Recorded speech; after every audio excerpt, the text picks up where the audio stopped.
Sakamoto days की दुनिया में पावरफुल असैसिन्स होते हैं जिनमें सबसे फॉर्मिडेबल ऑर्डर नामक ऑर्गेनाइजेशन का हिस्सा होते हैं। यह ऑर्गेनाइजेशन इतना स्ट्रॉन्ग है कि तारो सकामोटो भी इसके राइवल्स में आता है। ऑर्डर का एग्जिस्टेंस मिस्ट्री में छिपा हुआ है और इसे एक अर्बन लेजेंड माना जाता है, लेकिन इसकी रियल ओरिजिन को समझना बहुत इंपॉर्टेंट है। ऑर्डर जेए के भीतर एक सब ऑर्गेनाइजेशन है जो किसी भी समय 10 मेंबर्स तक सीमित है। हालांकि हाई एंट्री रिक्वायरमेंट्स के कारण सभी स्पॉट्स कभी एक साथ नहीं भरे गए हैं। उनका प्राइमरी गोल असैसिन कम्युनिटी में ऑर्डर बनाए रखना और कॉन्फ्लिक्ट्स होने पर इंटरवीन करना है। सतरो यामुरा एक स्किल्ड असैसिन थे और जे में नंबर 2 थे। वह एक डबल लाइफ जी रहे थे, एक टीचर के रूप में, साथ ही अपनी फैमिली लाइफ को बैलेंस कर रहे थे, जिसमें उनकी वाइफ शिनोन और सन अमोन थे। जब उन्हें पता चला कि शिनोन उनकी असैसिनेशन टारगेट्स में से एक थी, तो उन्हें अमोन की प्रोटेक्शन के लिए उसे किल करने के लिए मजबूर किया गया, जिससे अमोन ने उनके प्रति रिजेंटमेंट विकसित कर लिया। शिनोन की डेथ के बाद अमोन ने यामुरा और जे दोनों के प्रति हेट्रेड विकसित किया। इस बीच कॉन्स्पिरेटर्स ने जे के चीफ की असैसिनेशन में सफलता प्राप्त की और इसके लिए यामुरा को फ्रेम किया। बैनिश्ड होने के बाद और अपने ही स्टूडेंट शीशा द्वारा डेथ सेंटेंस मिलने के बावजूद यामुरा एस्केप करने में सफल रहे, लेकिन उन्होंने अपना लाइफ जे के खिलाफ रिवेंज के लिए डेडिकेट कर दिया। जे द्वारा भेजे गए ऑर्डर के 3 मेंबर्स द्वारा शिकार किए जाने के बावजूद यामुरा ने इनक्रेडिबल कॉम्बैट स्किल्स दिखाए, एक साथ कई अटैकर्स को पकड़कर। उनकी फिजिकल स्ट्रेंथ ने उन्हें रिमार्केबल फीट्स जैसे व्हीकल्स फ्लिप करने और वॉल स्लाइस करने की एबिलिटी दी, एक रेजर शार्प ब्लेड से लैस 3 सेक्शन स्टाफ के साथ। विशेष रूप से ड्यूरेबल, वह बैटल के दौरान एक लेक में फेंके जाने के बाद अपनी डेथ फेक करके सिग्निफिकेंट इंजरी से बच गया। इवन इन सपोज्ड डेथ वह अपने बेटे की सेफ्टी के कॉन्फ्लिक्ट में एंटेंगल रहा, यह दिखाते हुए कि इस वर्ल्ड में पर्सनल स्टेक्स और प्रोफेशनल रिस्क्स कितने इंटरट्वाइंड है। काका अनदर फाउंडिंग मेंबर, काका उस ऑर्डर के भीतर एक फाउंडर के रूप में कार्य करता है जो डेंजरस मिशंस के माध्यम से यंग असैसिन्स जैसे नागो यूजुकी और सकामोटो को ट्रेन करता है, जो अक्सर फैटल आउटकम्स की ओर ले जाते हैं। हालांकि काका को इनोसेंट लाइव्स के प्रति कंसिडरेट माना जाता है, जैसे हाई स्पीड परसुइट के दौरान इसुका स्पेयर करना उनके चॉइसेस के डायर कॉन्सिक्वेंसेस है। एक एनकाउंटर के बाद जिसने इसुका को 8 इयर्स तक कोमाटोस छोड़ दिया, काका को एक वर्ल्ड में अवेकनिंग पर सिग्निफिकेंट चेंजेस का सामना करना पड़ा। जो वह पहले जानता था उससे वास्टली डिफरेंट था। तकामुरा जो कभी जेए का मेंबर था, उसने ऑर्डर के खिलाफ जाने का फैसला किया जब उसने महसूस किया कि यह योत्सु सैमुरा के समय से बदल चुका था। एनीमे में एक बदास ओल्ड मैन का प्रतीक माने जाने वाले तकामुरा एक रिटायर्ड ऑरा फार्मर है जो अपनी ओवरवेलमिंग पावर और इंस्टिंक्टिव फाइटिंग स्टाइल के लिए जाने जाते हैं। अन्य कैरेक्टर्स के विपरीत वह कोलैटरल डैमेज की परवाह नहीं करते, वह बिल्डिंग स्लाइस कर सकते हैं बिना अंदर मौजूद लोगों की चिंता किए। उनकी लॉयल्टी जेए के प्रति इतनी गहरी थी कि उसने एक बार एक्सेस ऑर्गेनाइजेशन से एस्केप करने के लिए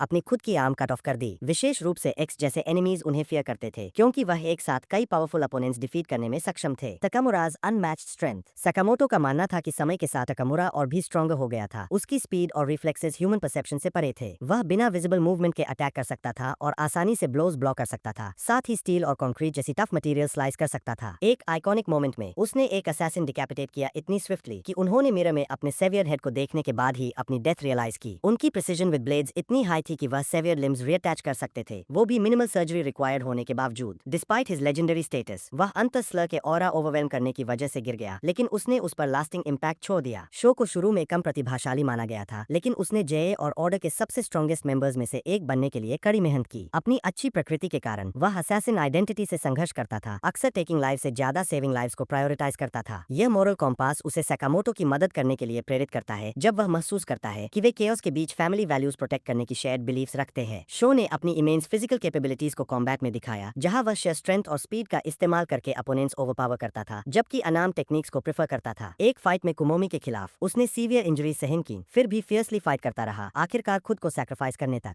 ओकी का ह्यूमर उसके सीरियस डिमीनर के साथ कॉन्ट्रास्ट करता है। वह अपने सबॉर्डिनेट्स एक्शंस के लिए अकाउंटेबिलिटी एम्फसाइज करता है और एक यूनिक लीडरशिप स्टाइल दिखाता है। उसकी डीप सेंस ऑफ रिस्पांसिबिलिटी उसे कमांड के तहत हुए लॉसेस के लिए अटोन करने के लिए प्रेरित करती है, जिसमें 4 ऑर्डर मेंबर्स की डेथ्स और जे ब्रांचेस का विनाश शामिल है। ओकी मिशंस के दौरान सिविलियन सेफ्टी प्रायोरिटाइज करता है। वह टारगेट्स परस्यू करते समय कोलैटरल डैमेज मिनिमाइज करने के लिए फायर आर्म्स यूज करने का ऑप्शन चुनता है। सैट सेंजी द रिलक्टेंट मास्टर, सैट सेंजी को ऑर्डर में मेंबरशिप ऑफर की गई थी क्योंकि वह एक्सेप्शनल एबिलिटी रखती थी, जिससे वह दूसरों के स्किल्स समझने में एक्सपर्ट थी, लेकिन उन्होंने असैसिन बनने के बजाय टीचिंग को चूज किया। Even after sustaining fatal injuries उन्होंने अपने स्टूडेंट्स प्रोटेक्ट करने का अनवेवरिंग डिटर्मिनेशन दिखाया, जिससे उनकी कमिटमेंट एक एजुकेटर के रूप में हाईलाइट हुई। चैप्टर 107 सकामोटो's past and his friends, chapter 107 में सकामोटो के पास्ट और उनके फ्रेंड्स का रिवील किया गया, जिन्हें उनकी एक्स्ट्राऑर्डिनरी एबिलिटीज के कारण ऑर्डर इनवाइट किया गया था। सकामोटो, नागामो और एओडब्ल्यू इतने पावरफुल थे कि उन्होंने पियर्स के बीच भी रिस्क पोज किया, जिसके कारण ट्रेनिंग के दौरान सिग्निफिकेंट स्ट्रक्चरल डैमेज करने पर उन्हें स्कूल से एक्सपेल कर दिया गया। After passing critical mission against काका, सकामोटो और नागामो ने ऑर्डर में यंगेस्ट रिक्रूट्स में जगह बनाई, भले ही वे स्कूल रिटर्न नहीं कर सके। उनके मिशन ने उनके एडवांस स्किल्स को शोकेस किया, जहां सकामोटो ने हैंडगन इफेक्टिवली यूज किया, जबकि नागामो ने क्लोज कॉम्बैट में एक्सेल किया। तारो सैकामोटो, दी अनमैच्ड असैसिन। तारो सैकामोटो को अब तक के सबसे महान हथियारों में से एक माना जाता है। वह एनिमीज द्वारा आशंका और फेलो हिटमैन द्वारा सम्मानित है। उनकी मास्टरी सराउंडिंग्स स्ट्रेटेजिकली यूज करने में उन्हें असैसिनेशन टेक्निक्स में अनपैरेलल बनाती है। नोटेबल फीट्स में अनकन्वेंशनल ऑब्जेक्ट से बुलेट्स डिफ्लेक्ट करना और फिजिकल साइज के बावजूद स्टेल्थ मेंटेन करना शामिल है, जो उनकी वेरियस वेपन्स में वर्सेटिलिटी को शोकेस करता है। पोस्ट रिटायरमेंट बैटल्स में जहां उन्होंने फॉर्मिडेबल अपोनेंट्स जैसे बॉयल और कग्यूरी का सामना किया, सकामोटो ने सुपीरियर कॉम्बैट स्किल्स को डिस्प्ले किया बिना ट्रांसफॉर्मेशंस पर भरोसा किए। सकामोटोज जर्नी एंड की characters in the order. Sakamoto ने ऑर्डर मेंबर्स के खिलाफ एक्सपी फार्म करने की योजना बनाई, जिससे उनकी रेजिलियंस चैप्टर 177 में के से हिट लेने और फिर इफेक्टिव रिटेलिएशन दिखाने से स्पष्ट हुई। वह ईज टॉर्स का सामना करता है, जो ऑर्डर का फॉर्मिडेबल नया मेंबर है। टॉर्स चाहता है कि सकामोटो स्ट्रॉन्गर हो, क्योंकि वह अपने फाइनेंशियल स्ट्रगल्स के कारण खुद को पुश करता है। यह दर्शाता है कि केवल ऑर्डर मेंबर्स ही वर्दी ट्रेनिंग अपोनेंट्स है। नगुमो, द मास्टर ऑफ डिसेप्शन। नगुमो, जो सकामोटो का स्कूल फ्रेंड और असैसिन है, में एबिलिटी है कि वह परफेक्टली दूसरों के अपीयरेंसेस और मैनरिज्म्स कॉपी कर सकता है,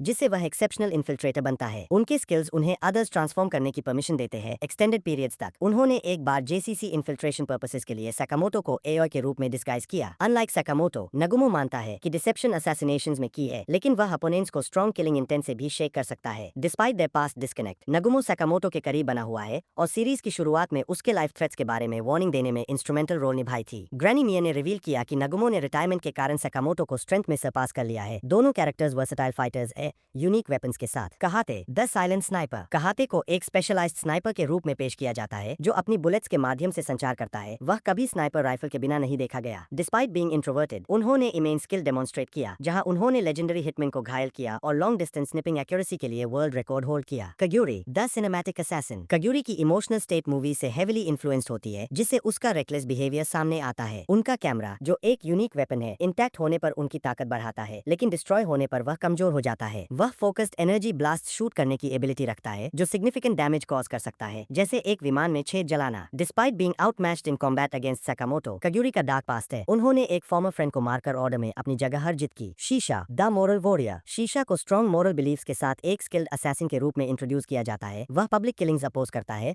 और मर्डर पर कट्टर विचारों की आलोचना करता है। वह क्लॉ हैमर्स वील्ड करता है, क्योंकि ये कॉम्बैट में वर्सेटाइल और इफेक्टिव है। उनकी मास्टरी इन टूल्स पर उन्हें सीरीज के स्ट्रॉन्गेस्ट असैसिन्स में से एक बनाती है। शीशास फाइटिंग स्टाइल स्पीड और इंटेलिजेंस इनकॉर्पोरेट करता है, जिससे वह अपने हैमर्स ऑफेंस और डिफेंस दोनों के लिए इफेक्टिवली यूज कर सकता है। शीशा, दी असैसिन्स मोरल कॉन्फ्लिक्ट। शीशा ने अपने फॉर्मर मेंटोर युमुरा को बैटल में डिफीट किया, डिस्पाइट देयर क्लोज रिलेशनशिप, जिससे उनके असैसिन के रूप में ग्रोथ का शोकेस हुआ। युमुरा ने शीशा की पोटेंशियल को ऑर्डर में हायर रैंक के लिए एक्नॉलेज किया, अगर उसकी मोरल कंस्ट्रेंट्स न होती। यह हाईलाइट करता है कि शीशा पावर और एथिक्स के बीच इंटरनल कॉन्फ्लिक्ट का सामना करता है। ओजरगी, दी अनप्रेडिक्टेबल पावर हाउस। ओजरगी को इम्पल्सिव येट पावरफुल के रूप में कैरेक्टराइज किया गया है। उसने ऑर्डर ज्वाइन किया आफ्टर सकामोटो लेफ्ट। उसकी फिजिकल प्राउएस उसके पेटाइट स्टैचर को डिफाई करती है। वह एक्स्ट्राऑर्डिनरी स्ट्रेंथ डेमोन्स्ट्रेट करती है, जिससे वह लार्ज स्ट्रक्चर्स ब्रेक करने में कैपेबल होती है। साथ ही इंप्रेसिव स्पीड रखती है, जिससे वह एनिमीज क्विकली डिस्पैच कर सकती है। डिस्पाइट लैकिंग एक्सपीरियंस, ओजरगी ने फॉर्मिडेबल अपोनेंट्स जैसे ए रैंक सीरियल किलर को एफर्टलेसली डिफीट कर प्रूवन स्किल्स दिखाए। उनका सिग्नेचर वेपन एक कोलैप्सिबल बसो है। वह सीवियर इंजरीज को अपैरेंट पेन के बिना एंड्योर करके रेजिलियंस दिखाती है। The power dynamics in the fight against ओजरगी। एक कैरेक्टर ने गीशा को इंस्टेंटली किल किया इन पब्लिक, जिससे नियर बाय लोगों से सीक्रेसी मेंटेन हुई। यह डार्क टोन सेट करता है अनफोल्डिंग इवेंट्स के लिए। चैप्टर 143 में शिन और मफुयू ओजरगी का सामना करते हैं, जहां मफुयू रियलाइज करता है कि वह न सिर्फ स्पीड में बल्कि ओजरगी की ओवरवेलमिंग रॉ पावर से भी आउटमैच्ड है। Despite her focus on killing, ओजरगी ने deep fear of ghosts exhibit किया, जो उसकी एक्शंस इन्फ्लुएंस करता है। उनकी इमोशनल रिएक्शन से सजेस्ट होता है कि उनमें हिडन स्ट्रेंथ है, जो अब तक फुली रिवील नहीं हुई। तनाबाटा, द म्यूजिकल कॉम्बैटेंट। तनाबाटा को ऑर्डर में शाह और टकमुरा के नुकसान के बाद एक नए सदस्य के रूप में इंट्रोड्यूस किया गया। वह संगीत का आनंद लेता है, जो उसकी कैरेक्टर डेवलपमेंट और फाइटिंग स्टाइल में सिग्निफिकेंट रोल निभाता है। उनकी कॉम्बैट टेक्निक उनके गिटार के आसपास रिवॉल्व करती है। वह शॉकवेव्स क्रिएट कर सकता है, जो अपोनेंट्स को सिग्निफिकेंट डैमेज पहुंचाते हैं। यह उनकी कैपेबिलिटी को ग्रुप में फॉर्मिडेबल फाइटर के रूप में शोकेस करता है। Torques, the money driven veteran. Torques ने ऑर्डर को अपनी उम्र के बावजूद ज्वाइन किया और पहले ही सकामोटो को ज्यादा हम्बल कर दिया है किसी और की तुलना में। उनका ऑब्सेशन विद मनी उन्हें सकामोटो को इनडायरेक्टली ट्रेन करने के लिए मोटिवेट करता है। ऑर्डर ज्वाइन करने से पहले वह एक हत्यारे के रूप में 50 साल के अनुभव रखते थे, लेकिन फाइनेंशियल कंस्ट्रेंट्स के कारण टॉर्स गन्स के बजाय सैंड ब्लास्टर्स यूज करते हैं। ये वेपन्स उन्हें टफ मटेरियल्स पर सीरियस डैमेज इन्फ्लिक्ट करने की परमिशन देते हैं।